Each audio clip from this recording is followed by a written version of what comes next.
आपको अपनी पढ़ाई में पागल होना पड़ता है। और सही है, व्यक्ति जिस चीज में जब तक पागल नहीं होता है, तन्मयता से उसमें नहीं उतरता है, तब तक महाराज वो उस चीज को प्राप्त नहीं कर पाता, बिल्कुल नहीं कर पाता है। इसलिए भैया भक्त होना कोई साधारण बात नहीं है, बहुत कठिन है। और हम और आप तो बड़े भाग्यशाली हैं महाराज। इस भारत भूमि ही संतों की भूमि है, जो हमें ऐसे दिव्य संतों का दर्शन होने का हम और आपको अवसर प्राप्त होता है, मिलता है महाराज। लेकिन इतना बड़े भाग्य जब मानिए जब मिलने आप संत महाराज, और हम तुम तो महाराज क्या कहते हैं, अरे भैया हमारे पास तो टाइम ही नहीं है, टाइम ही नहीं है महाराज। इतने काम हैं, इतने काम हैं, 1 मिनट का टाइम नहीं मिलता है। हम लोग कहते हैं कि नहीं कहते, 1 मिनट का टाइम नहीं, पूरा झूठा महाराज।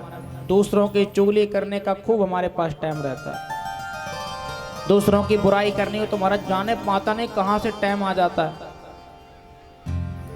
किसी की फुसुर फुसुर करनी हो ना, खूब टाइम रहेगा। बस भगवान के लिए टाइम नहीं है हमारा, बिजी बहुत है।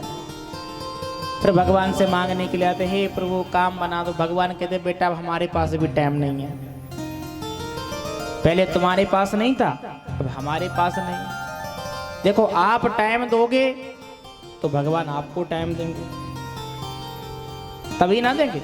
और पूरा झूठ बोलते हैं महाराज, हमारे पास फोन चलाने के लिए बहुत टाइम रहता है, बहुत टाइम। हमारा टाइम भी नहीं रहेगा तब भी फोन को चलाने का हम टाइम निकाल लेते हैं महाराज। 10 लोगों के सामने बैठे रहेंगे तब भी फोन में निकाल कर रीलें देखते रहेंगे लोग। नेट चल रहा हो महाराज, खूब करते हैं कि नहीं करते, तो वो भी तो टाइम है आपके पास। रीलों को देखने का, मोबाइल में फालतू चीजों का, फिल्मों को देखने का खूब हमारे पास टाइम है। बस भगवान का नाम नहीं लेता, हमारा टाइम नहीं है। मोबाइल में खूब करते हैं, खिसकाओ खिसकाओ, एक रील को खिसकाओ दूसरी पीछे से आएगी तुरंत, दूसरी को खिसकाओ तीसरी आ जाएगी तुरंत। आती है कि नहीं आती? हाँ महाराज। सोने के समय व्यक्ति जब तक 1-2 घंटे फोन ना चला ले महाराज, लगता है कि नींद ही नहीं आएगी। होता है कि नहीं होता? बस महाराज टाइम नहीं है। भगवान टाइम कहाँ से, भगवान ने इतना बिजी कर दिया, टाइम नहीं मिलता है। भगवान कहते बेटा तुम सही बिजी हो गए, कोई बात ना है, आज तुम्हारे पास टाइम नहीं है, कल हमारे पास नहीं है ना। जो समय हम यहाँ बर्बाद कर रहे, देखो चलाना और करना कोई बुरी बात नहीं, सब करो जीवन में। हमें मानव तन मिला है, सब कुछ करने के लिए मिला है, पर हमें सब काम करने के साथ साथ वो भी करना है जिससे ये सब हमें मिला है। भगवान की कृपा से ही तो मिला है, तो उनकी कृपा हमें मिलती रहे, तो हमें बीच बीच में उनका भी रोज स्मरण करना है, रोज ध्यान करना है, खूब ध्यान करना है। इसलिए ये मत कहो कि हमारे पास टाइम नहीं है, आपको करना नहीं है, बस इतना फर्क है, बस तो मत कीजिए। हमारी माताएं भी खूब बड़े बड़े एंड्रॉयड फोन लेती हैं हमारे, क्या करें हमारा, दिन भर खाना बनाए, दिन भर झाड़ू पोंछा करते रहे, टाइम ही नहीं मिलता है। और दोपहरिया में जहाँ 2 घंटे का रेस्ट होगा फिर तो मोबाइल ही चलेगा हमारा फिर मोबाइल चलेगा। इसलिए कहते ना, वो आपने बुंदेलखंड का एक सुना होगा कि जब से चल गओ इंस्टाग्राम, वो बिटियां छोड़े घर को काम।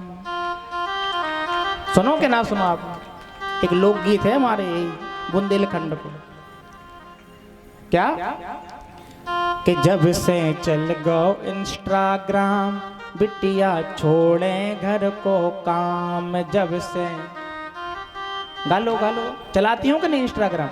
नहीं चलाती तो आईडी बनवा लो, काहे को रह रही हो पीछे बूढ़ी बूढ़ी माता है महाराज, जिनका उधर नाम लिखा है कि अब तुम्हारा नंबर है, फेसबुक चल रही है महाराज ऐसे माता जी को अमर होना है, अब माला नहीं फिर रही महाराज, हाथ से माला के गुड़िया ना निकल रहा है, बस फेसबुक पे हाथ चल रहा, लो रील है, लीले खिसकाओ खिसकाओ खिसकाओ खिसकाओ। माला के लिए हाथ काम नहीं कर रहे, पर मोबाइल खिसकाने के लिए खूब कर रहे हैं। इसलिए कि जब से चल गओ इंस्टाग्राम, ओ बिटिया छोड़े घर को काम। जब से चल गओ इंस्टाग्राम, घर को काम। जब से चल गओ इंस्टाग्राम, बिटिया छोड़े घर को काम। भरी दुफारी में रीलें बन रही, क्या में भरी भरी दुफारी में रीलें बन रही, भरी दुफारी में रीलें बन रही, और नैया कहाँ। तो जब से चल गओ इंस्टाग्राम, बिटिया छोड़े घर को काम। जब से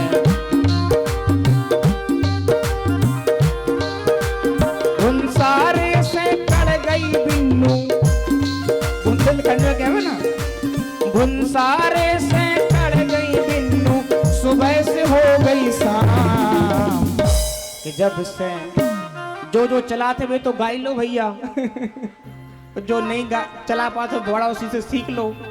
कि जब से चल गओ इंस्टाग्राम, माता छोड़े घर को काम। जब से चल गओ इंस्टाग्राम, छोड़े घर को काम। जब से चल गओ इंस्टाग्राम, बिटिया छोड़े घर को काम। जब से चल गओ इंस्टाग्राम, बिटिया छोड़े घर को।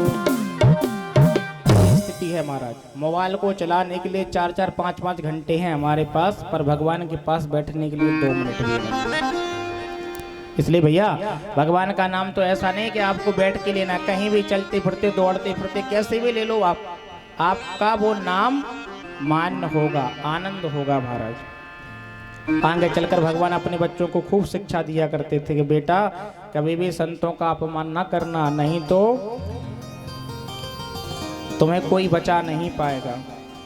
तो बार बार भगवान संतों की प्रशंसा करते थे। तो एक बार भगवान के बच्चों के मन में विचार आया कि एक बार देखते तो संत होते क्या है।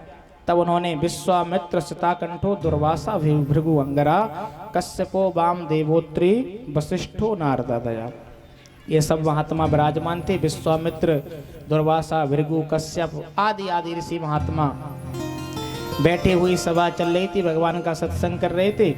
उसी समय भगवान के बालक पहुंचे और सांब को स्त्री बनाकर, बड़ा सा पेट बनाकर, महाराज पेट में बहुत सारी कपड़ा बूंद बांधकर सीधे पहुंच गए संतों के पास। महाराज ये हमारी भाभी जी है और गर्भवती है, यह बताओ इनके पेट से बेटा होगा कि बिटिया हो गई। संतों ने कहा अच्छा नई नई भाभी आई है, अभी बताते हैं। संतों ने महाराज दिव्य दृष्टि से महाराज जैसे अपने नेत्रों को बंद किया, सब जान गए अच्छा भाभी जी हैं, अभी बताते हैं। महाराज बेटा था भगवान का, सांब जिसका नाम था, कपड़े बांध कर आया, दुल्हनिया बनकर आया, मुंह ढका हुआ है। संतों ने कहा बेटा तुम्हारी भाभी के पेट से ऐसा मूसर पैदा होगा कि उसी मूसर से तुम्हारा सब कुछ नष्ट हो जाएगा। संतों ने महाराज कह दिया। अब तो सोचने लगे क्या सच में मूसल निकलेगा। कपड़ों को उतारा महाराज, हटाया तो मूसल ही निकला छोटा सा। सब डर गए क्या होगा, और जाकर उस मूसर को महाराज समुद्र के किनारे घिसने लगे, खूब घिसने लगे। घिस गया, बुरादा बन गया। वही बुरादा आगे चलकर एर का नाम घास बनकर प्रकट हो गया महाराज। धीरे धीरे सारे यदुवंशियों की बुद्धि महाराज विकृत होती चली गई, आपस में लड़ने लगे, झगड़ने लगे। भगवान बहुत समझाते, कहाँ मानने वाले हैं। कहते हैं रूप यौवन संपत्ति प्रभुत्व अविवेकता।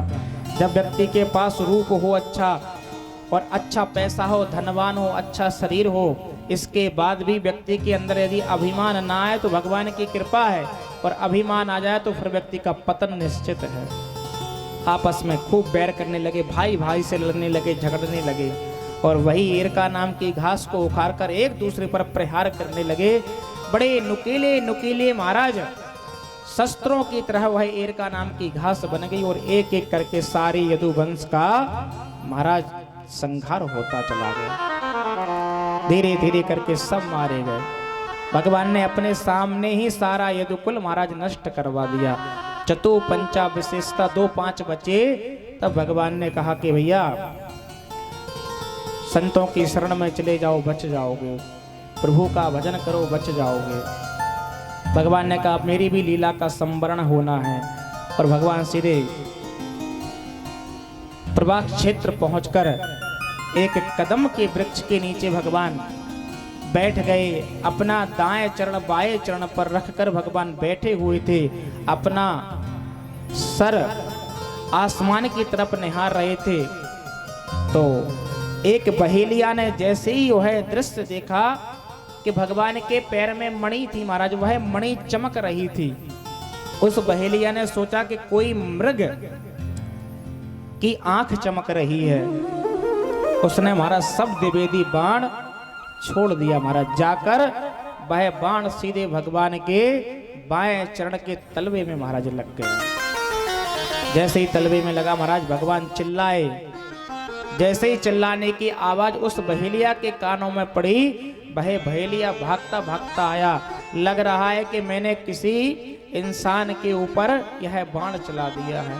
भागता भागता आया तो भगवान महाराज कलहार रहे थे, भगवान के चरणों में गिर गया। अरे महाराज क्षमा कर दो, क्षमा कर दो, मैंने एक मृग के नेत्र को समझकर शब्द वेदी बाण चलाया है, आप मुझे क्षमा कर दो, मैं आपको औषधि के बल के द्वारा आपके घाव को सही कर दूंगा, आप मुझे मौका दीजिए। भगवान ने कहा आप मुझे क्या मारोगे, मेरी ही इच्छा थी, उसी इच्छा के कारण तुमने हम पर बाण चलाया है, इसलिए घबराओ ना। भगवान ने उसको भक्ति का वरदान दिया। वह बहेलिया तो महाराज चला गया। बाद में भगवान ने उद्धव जी को सुंदर ज्ञान दिया, विदुर जी महाराज को, मैत्री जी को उपदेश देने के बाद भगवान इस धरा को छोड़कर भगवान अंतर ध्यान हो गए। बोलिए भक्त वत्सल भगवान की। संभल ग्राम मुख्यस्य ब्राह्मणस्य महात्मना भवने विष्णु यस्सा कल्कि प्रादुर्भविष्यति। श्री सुखदेव महामुनि कहते हैं कि राजन, अब भगवान का 24वां अवतार कल्कि के रूप में विष्णु यश नाम के ब्राह्मण के घर संभल ग्राम में भगवान का कल्कि अवतार होगा। अब श्री सुखदेव महामुनि ने राजा परीक्षित से कहा, राजन आपने आज 7 दिन तक हमसे 2 भी प्रश्न किए हैं, हम सारे प्रश्नों का उत्तर आपको देते चले गए हैं। अब अंतिम प्रश्न मैं आपसे पूछूंगा, क्या राजन तुम मरोगे, क्या मरना है आपको? श्री सुखदेव महामुनि ने जब यह बात कही तो राजा परीक्षित कहने लगे, राजन गुरुदेव तुम तो राजन मनुष्यति पशु बुद्धि में माम जही। गुरुदेव मैं नहीं मरने वाला हूँ, मरता तो ये शरीर है, शरीर ही जन्म लेता है, शरीर ही मर जाता है। मैं तो आत्मा हूँ, आत्मा हर स्थिति में हर काल में स्थित रहता है, ना उसे कोई जला सकता, ना कोई उसे काट सकता है। मैं तो नित्य शाश्वत आत्मा हूँ। जब यह बात सुनी श्री सुखदेव महामुनि गदगद हो गए। और महाराज श्राप को तो कोई टाल नहीं सकता था। तक्षक नाम का सर्प आया और तब तक तो राजा परीक्षित अपने शरीर को छोड़ चुके थे, भगवान कि उस ध्यान में मग्न हो गए थे, उन्हें कुछ पता ही नहीं था कि मेरा क्या हो रहा है, शरीर में क्या नहीं हो रहा है। तक्षक ने महाराज काटा और काट कर अपना चला गया। और इसी के अनुसार आज हम 7वें दिन की पावन कथा को विश्राम करते हैं। बोलिए भागवत भगवान की जय, वृंदावन बिहारी लाल की जय हो। आइए एक बार सभी लोग मिलकर, भागवत जी में बताया कि 7वें दिन की कथा विश्राम दिन पुनः एक बार सुनाई जाती है। तो आइए एक बार संपूर्ण कथा को हम बड़े भाव के साथ श्रवण करेंगे। आप अपने अपने सिर पर कोई तौलिया, रूमाल इत्यादि डाल लें और हाथ जोड़कर भगवान से प्रार्थना करते हुए आप 7वें दिनों की कथा को एक बार बड़े भाव से 5 मिनट में श्रवण करेंगे। इसके बाद हम आगे बढ़ेंगे, क्योंकि